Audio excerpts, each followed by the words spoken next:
Vamos começar, pessoal? Em primeiro lugar aí, boa noite para vocês. Como é que vocês estão? Tudo bem? Boa noite, professor. Tudo bem? Mexeram com aquela listinha? Estão achando difícil? Estão conseguindo? Como é que estão?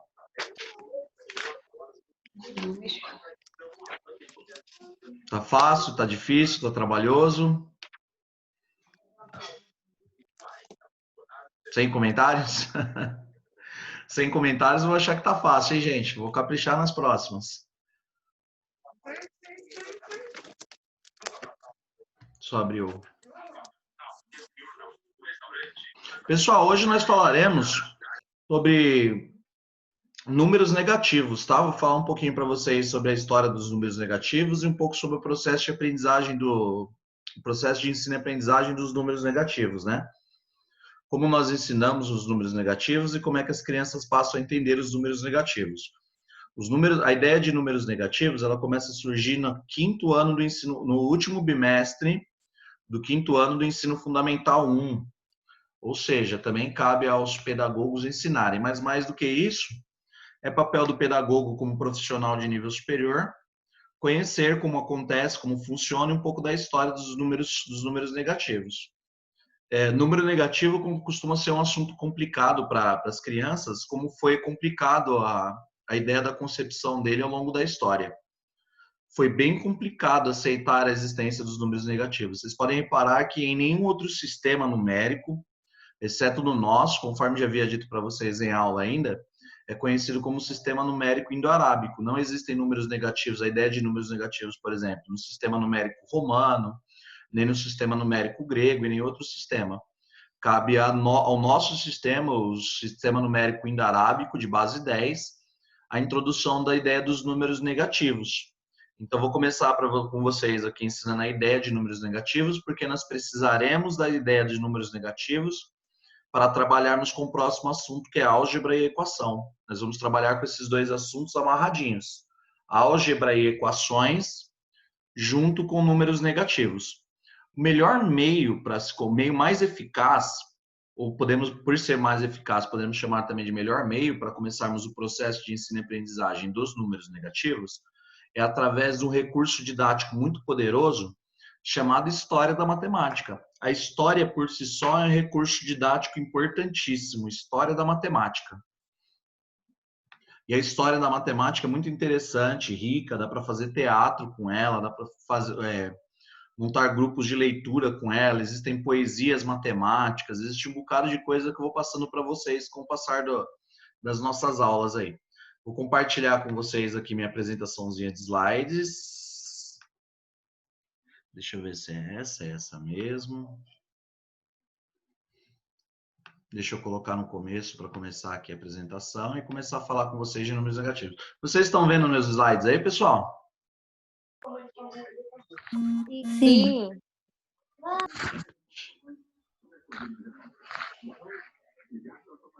Então vamos lá, hoje nós falaremos sobre os números negativos. Lembrando que nós vamos trabalhar com álgebra e com números negativos juntos. Então, números negativos. Primeiro, esse daí foi o sujeito que introduziu ao mundo, ao planeta, a ideia dos números negativos. O nome dele é Brahmagupta. Brahmagupta é um indiano que viveu na Índia Central por volta do século 6 depois de Cristo. Ele viveu entre os séculos 6 e 7 depois de Cristo, né?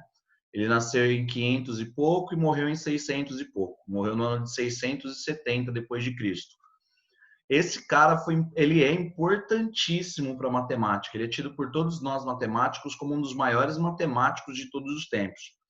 Ele influenciou Bhaskara, não sei se vocês lembram do ensino médio de vocês, segundo grau de vocês, a famosíssima fórmula de Bhaskara, mas ele influenciou Bhaskara, conforme veremos a seguir, ele influenciou também o Al-Khwarizmi, que foi o cara que introduziu os números indo-arábicos na Europa, e dali da Europa se espalharam para o resto do mundo.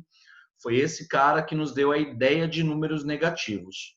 O que são números negativos? São números que são menores que zero. Qualquer número menor que o zero, a ele nós damos o nome de número negativo. Número negativo é menor que zero. Eu não sei se vocês conhecem um pouco da história da Índia, mas o processo de estratificação social lá ou seja, das divisões sociais, é diferente do nosso, por exemplo.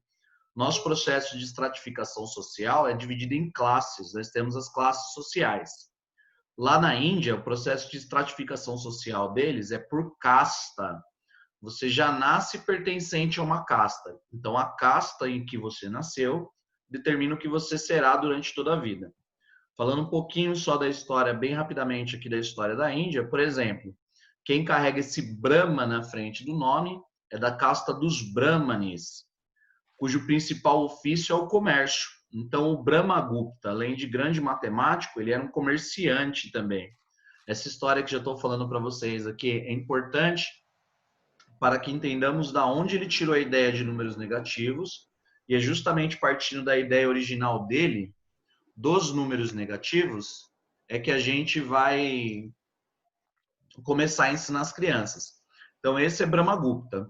O legal de estar levando a história de Brahmagupta para dentro da sala de aula, principalmente com quartos e quintos anos, é de você começa por uma aula totalmente multidisciplinar e interdisciplinar, falando um pouquinho sobre história, sobre geografia, mostrando o globo para eles tentarem localizar a Índia, para ver o quanto está longe do Brasil e tudo mais, explicar como é que é o processo de estratificação social lá, até chegar no fato de que esse Brahmagupta era de fato da casta dos comerciantes hindus.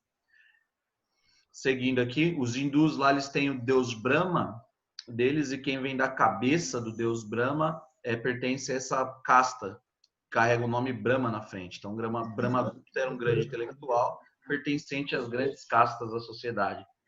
Ah, o pessoal mais antigo lembrou de novela da Globo aí, né? Que tinha os Brahmanes e tudo mais. Tô sabendo, vocês estão entregando a idade aí, gente. Então vamos lá, aqui é a historinha básica do Brahmagupta.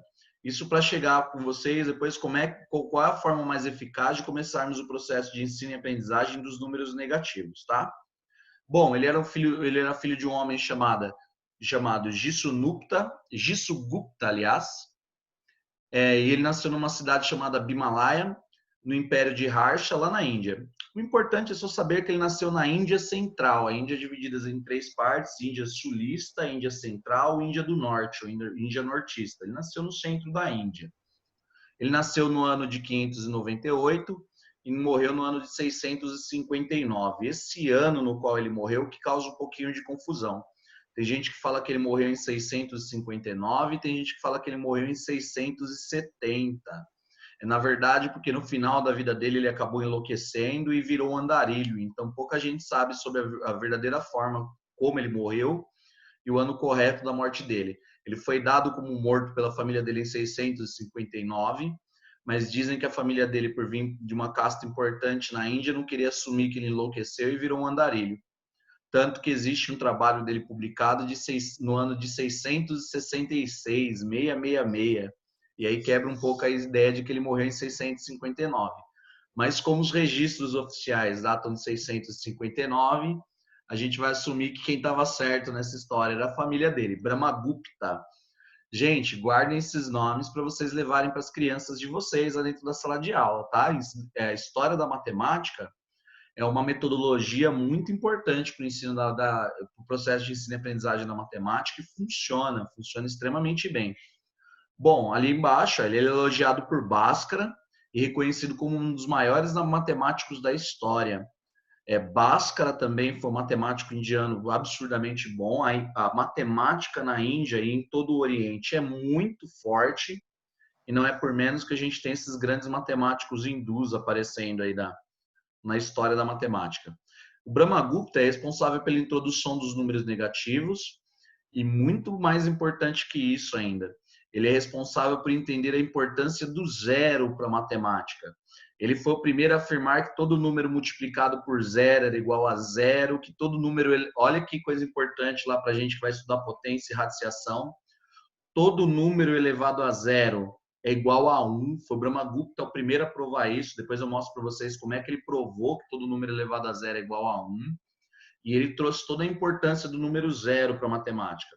O número zero, como ele representa a ausência de valores, todas as outras nações ocidentais, os europeus de forma geral, os incas, os maias, os astecas, eles rejeitavam a existência do zero. Eles achavam que se era para expressar quantidade nenhuma, eu não precisava de um símbolo para isso. Ele provou para a matemática que era necessário um número para expressar a ausência de valores, e ele começou todo o processo de operações com zero. Ele que assumiu que todo número adicionado, subtraído de zero é igual a ele mesmo, todo número multiplicado por zero dá zero, todo número elevado a zero, potência zero, expoente zero, todo número elevado a zero é igual a 1. Então ele estudou zero.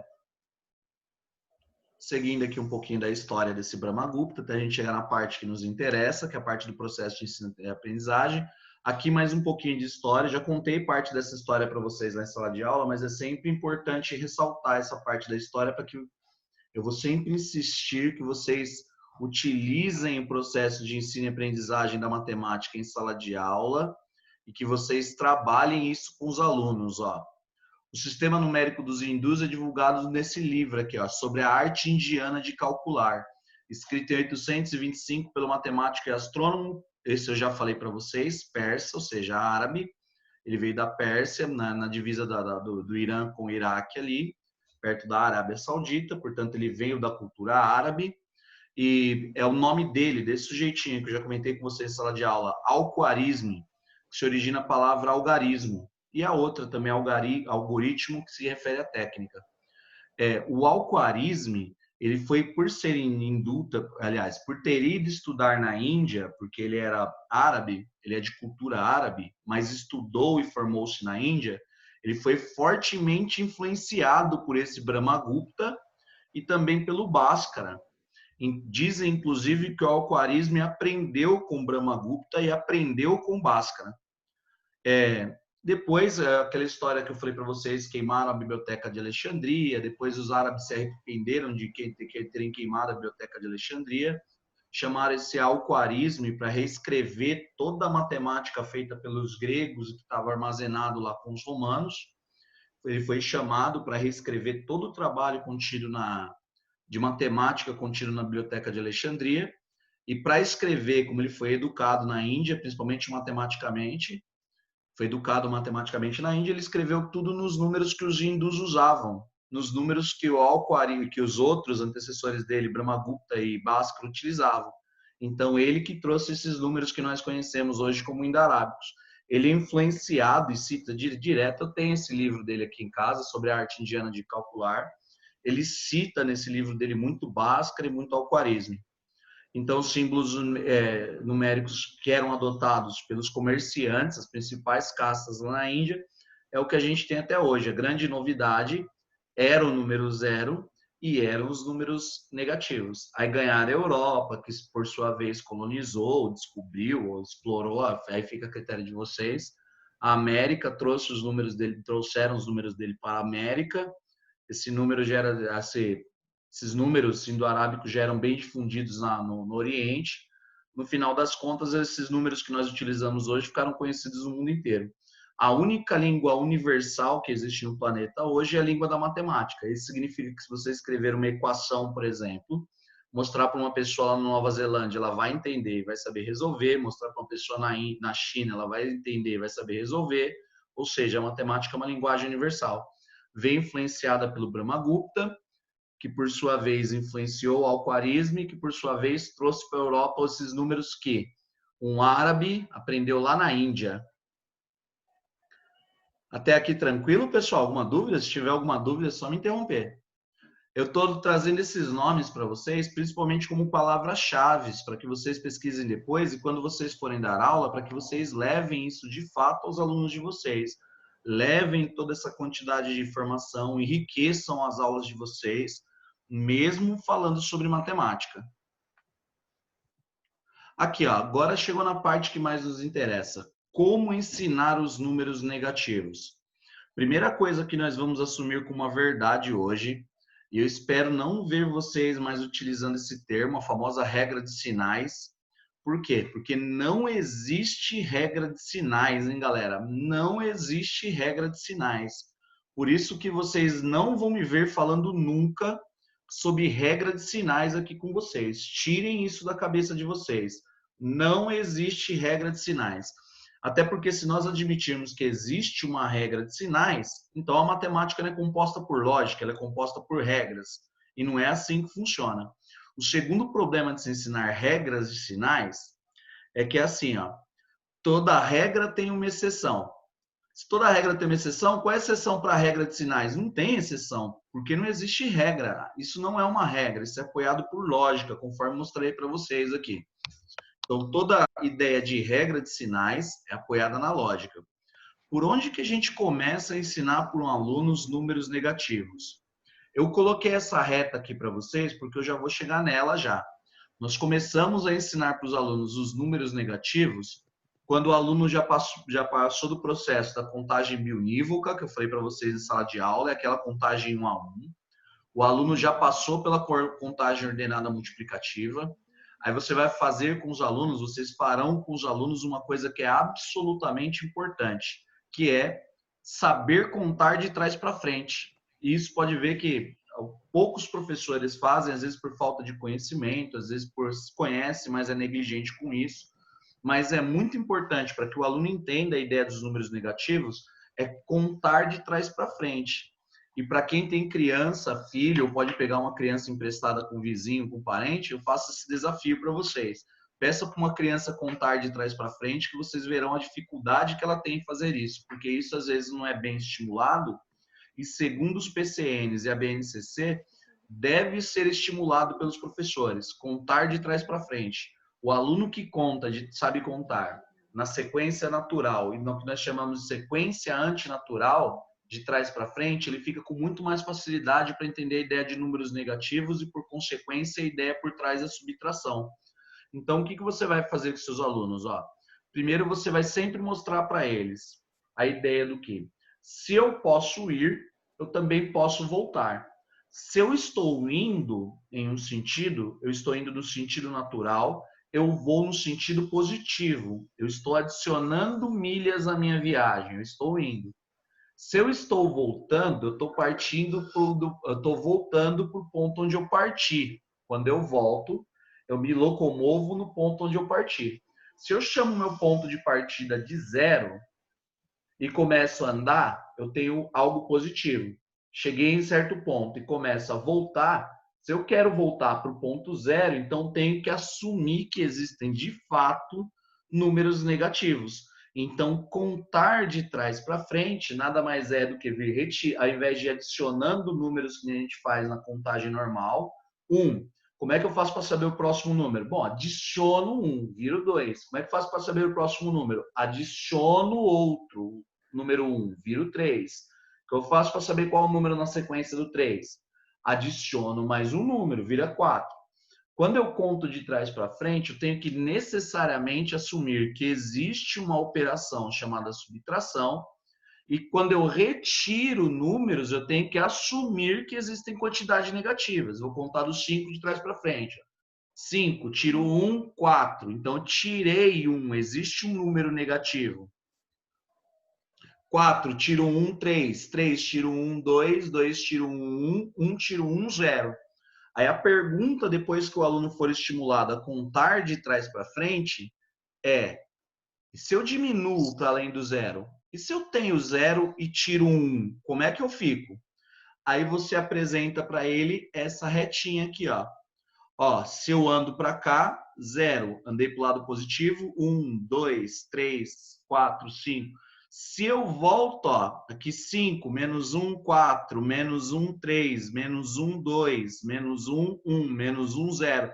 Menos 1, ó, menos 1, o número negativo.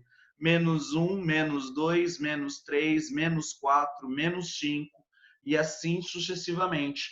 Essa é uma das maneiras mais eficazes que nós temos para ensinar alunos, a introduzir ao aluno a ideia na cabeça dele de números negativos.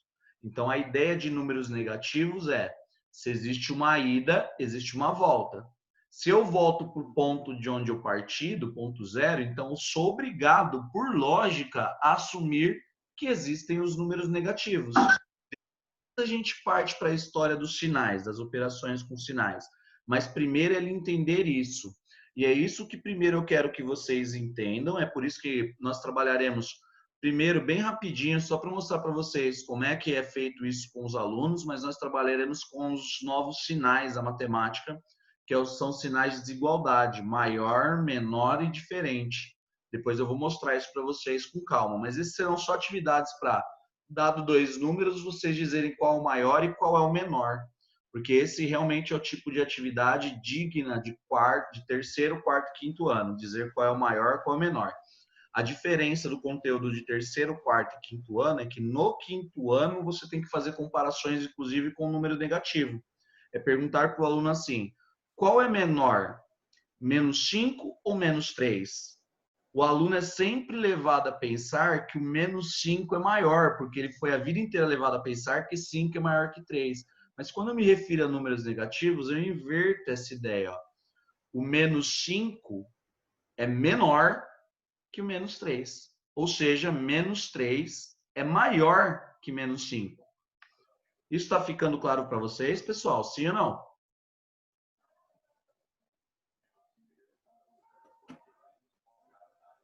Falem comigo, pessoal. Ficando claro? Não.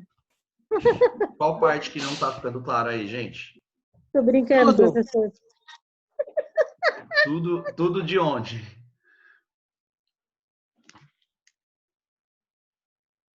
Por enquanto, está bem claro.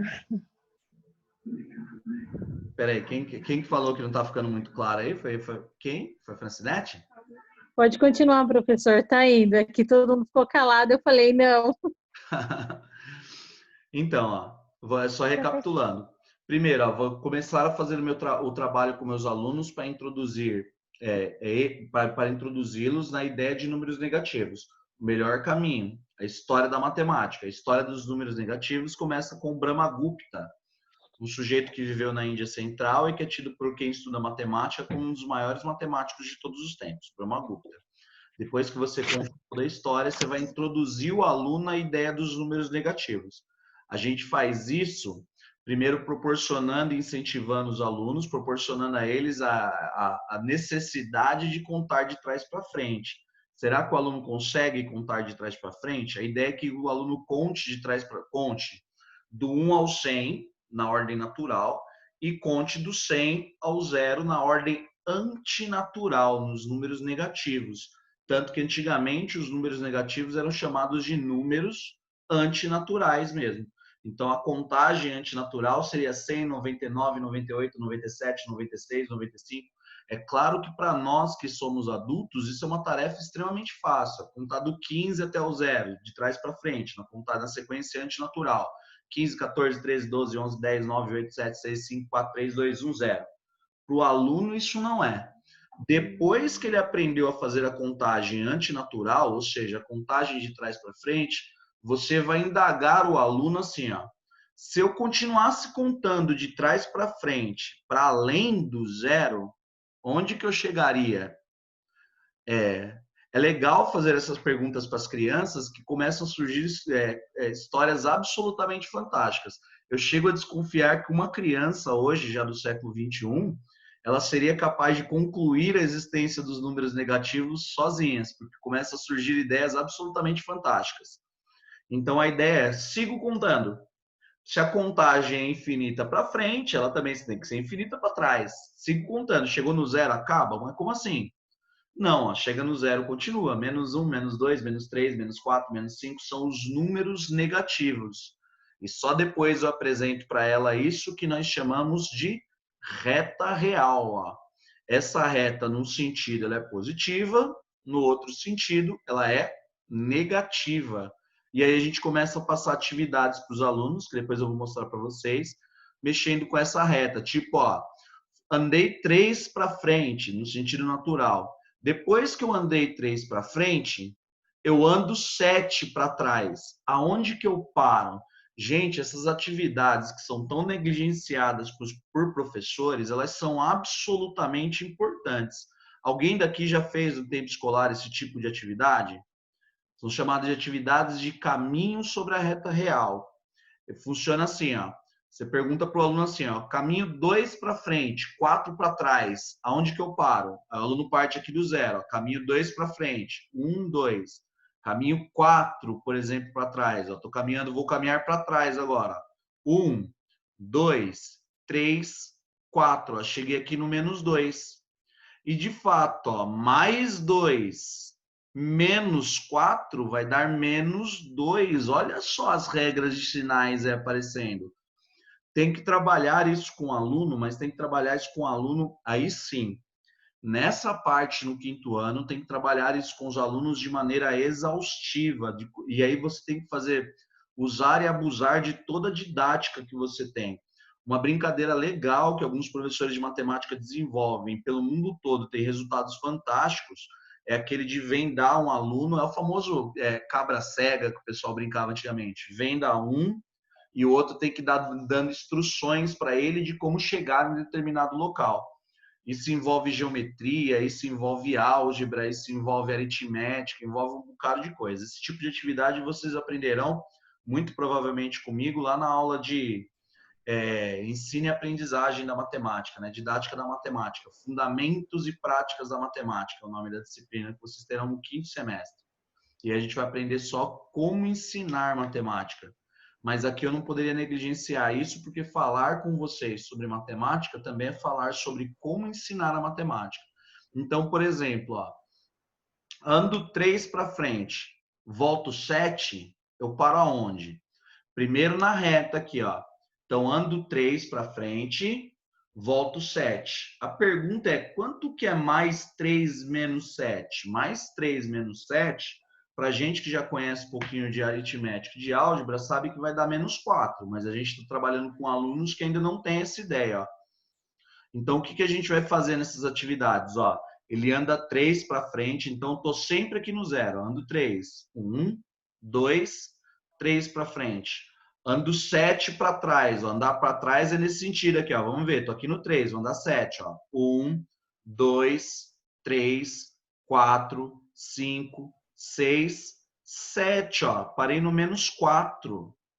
Ou seja, menos 7 mais 3 ou 3 menos 7 vai dar menos 4. Olha as regras e sinais começando a aparecer na cabeça da criança aqui, ó. Só uma outra bem rápida para a gente de um outro trabalho com a reta real aqui. A ideia é a seguinte, ó. Ando 1 para frente e volto 3 para trás. Eu paro aonde, ó? Ando 1, voltei 3, ó. 1, 2, 3. Paro aqui no menos 2. Tá ficando claro isso para vocês agora, gente? Tá ficando mais claro? A ideia é sempre ando para frente, ando de forma natural, positivo, ando no sentido positivo. Ando para trás, antinatural, ando no sentido negativo. Fazer esse tipo de atividade com os alunos é extremamente importante. Um aluno que faz bastante esse tipo de atividade não tem mais, todas as pesquisas científicas apontam para isso. Um aluno que trabalha bastante com essas ideias de caminhar sobre essa reta real, nunca mais na vida dele terá nenhum tipo de problema relacionado a sinais em matemática. E sim, os sinais em matemática acabam dando problemas que vão parar conosco lá no nível superior, lá na frente. Aí nós que somos professores também ficamos nos indagando, né? 12 anos escolares acabaram parecendo não serem suficientes para que o aluno entenda a ideia de números negativos, que é tão básica e que a BNCC e os PCNs pedem para que seja ensinado no quinto ano. Números negativos adentro do quinto ano do ensino fundamental 1, o sexto e o sétimo ano do ensino fundamental 2, mas aí de maneira mais aprofundada, com álgebra, conforme vocês verão aqui. Lembra que embora para quem vai trabalhar só dentro de sala de aula, às vezes esses conteúdos podem não ser tão importantes, mas para como vocês vão exercer o cargo de coordenação, direção, supervisão de ensino e tudo mais, é importante saber metodologias e técnicas de aprendizagem de anos que estão para além, de anos escolares que estão para além desses que vocês vão só lecionar, porque vocês precisarão, de repente, coordenar grupos de professores, de repente até professores de ensino médio. Então é muito importante falar sobre isso. Um último exemplo aqui, ó. Ando 2 para frente, 5 para trás. Aonde que eu vou parar? Olha que a gente já começa a pensar assim, ó. Se eu ando 2 para frente e 5 para trás, é evidente que eu vou parar no menos 3. Mas isso não é tão claro para a criança, ó. Tem que fazer de maneira prática, papel, material lúdico, material didático, brincadeira, ó.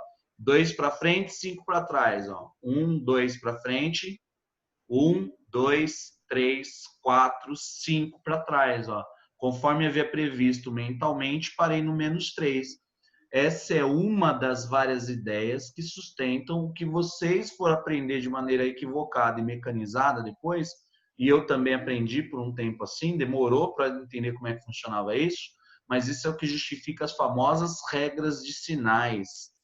Aí o que acontece? O professor lá na frente... Professor, Pois não, pode falar. por que você põe um número na hora que você volta para trás? Não pulei não, tinha falado, vou 2, ando 2 para frente, ando 5 para trás, né? Olha lá, vou 2 para frente. Sempre começa a partir do 0 aqui. Pelo menos por enquanto, que depois eu vou mostrar para vocês que a gente pode começar de qualquer número. Mas, começo aqui do 0. Andei 1, 2 para frente. Parei aqui no 2. Agora eu vou andar 5 para trás, O 1, daqui para cá, eu andei 1, 1, 2, 3, 4. Andei 5 para trás, parei no -3. Isso é uma prova aritmética de que mais 2 menos 5, olha só a ideia do mais 2 menos 5. 2 menos 5 é igual a -3. Por quê? Porque se eu ando 2 para frente e volto 5 para trás, de fato eu paro no -3. Se você trabalhar bem com isso, você tira completamente da criança a ideia da regra de sinais. As regras de sinais, elas ainda são ensinadas, porque você vai pegar aluno lá no ensino médio que ainda está com dificuldade nisso. Aí você não tem Professor, tempo. Pois não, pode falar. desculpa interromper. Imagina, pode interromper à Mas vontade, gente. Eu gosto de perguntas. Eu queria perguntar assim, por exemplo, se o professor utiliza esse método de ensinar, dando um exemplo com dinheiro, é certo do mesmo jeito ou não? É melhor utilizar só esse jeito? Excelente pergunta. Eu vou até para o próximo slide para respondê-la. Os números negativos dentro do seu contexto histórico. A ideia de número negativo, ela surge junto com a ideia de comércio. É por isso que eu falei para vocês que era importante lembrar que a casta dos Brahmanes, lá na Índia, a casta a qual pertencia o Brahmagupta, era uma classe cuja maioria das pessoas eram comerciantes. É porque ele veio do comércio. Na verdade, a ideia dos números negativos, só depois que o Brahmagupta desenvolveu isso. Mas a ideia dos números negativos começou porque Brahmagupta foi um dos primeiros da história vendendo tecido a fazer fiado. Então, quem devia para ele, ele marcava um tracinho na frente para identificar quem devia. Aquele tracinho que o número negativo carrega na frente é porque nas anotações do Brahmagupta, todo mundo, para se diferenciar quem tinha crédito e quem tinha dívida com ele, quem tinha dívida, ele colocava um tracinho na frente, literalmente um tracinho, como se fosse um tique, assim, É daí que vem o sinal do negativo. Então é para trabalhar trabalhar com a ideia de dinheiro, mas é óbvio que é para trabalhar com a ideia de dinheiro. É necessário que se trabalhe com a ideia de dinheiro, porque geralmente, como crianças já lidam com dinheiro, tudo aquilo que tem significado e significância na nossa vida é mais fácil de ensinar do que as coisas que não têm. Então, quando você trabalha com dinheiro, também começa a fazer muito sentido para os alunos. Então, todo tipo de trabalho que vocês puderem levar para dentro da sala de aula envolvendo dinheiro, sim. E a ideia envolvendo dinheiro pode ser assim, eu devo lá na cantina, por exemplo, da minha escola, eu devo para alguém R$20. Tenho 15 para pagar. Vamos fazer como o Brahmagupta? Vamos identificar que essa pessoa tem dívidas? Se ela me deve 20 e ela paga 15, ela continua me devendo quanto? Ela continua me devendo 5. Então, a ideia aqui, vou mostrar para vocês devem estar me vendo aí no cantinho, né? Olha, tem uma dívida de 20, mas tenho 15 para pagar. Escrever isso em matematiquês é escrever assim, Vê se dá para vocês verem na minha câmera aí. Dívida de 20, crédito, sinalzinho de mais de 15. Quanto que daria essa conta? Positivo ou negativo? A pessoa continua me devendo ou ela fica com crédito comigo? Bom, ela continua me devendo. Aí quando eu tenho dívida, tracinho na frente. Então ela continua me devendo 5. Então essa conta dá -5. 5. Vou colocar na telinha aí para vocês de novo. Então, essa conta necessariamente dá menos 5. Observe lá. Menos 20 mais 15, menos 5. Ou seja, se eu tenho uma dívida de 20, mas tenho 15 para pagar, eu continuo devendo 5. Ou seja, lembra da notação de Brahmagupta? Como é que ele fazia? Colocava o tracinho na frente. A criança vai fazer igual até hoje. Então, sim, é muito importante que trabalhemos também com a ideia de dinheiro em sala de aula. Dinheiro faz ainda mais sentido para os alunos do que só ficar mostrando as retas desse jeito, tá bom? Gente, mais alguma dúvida, por favor?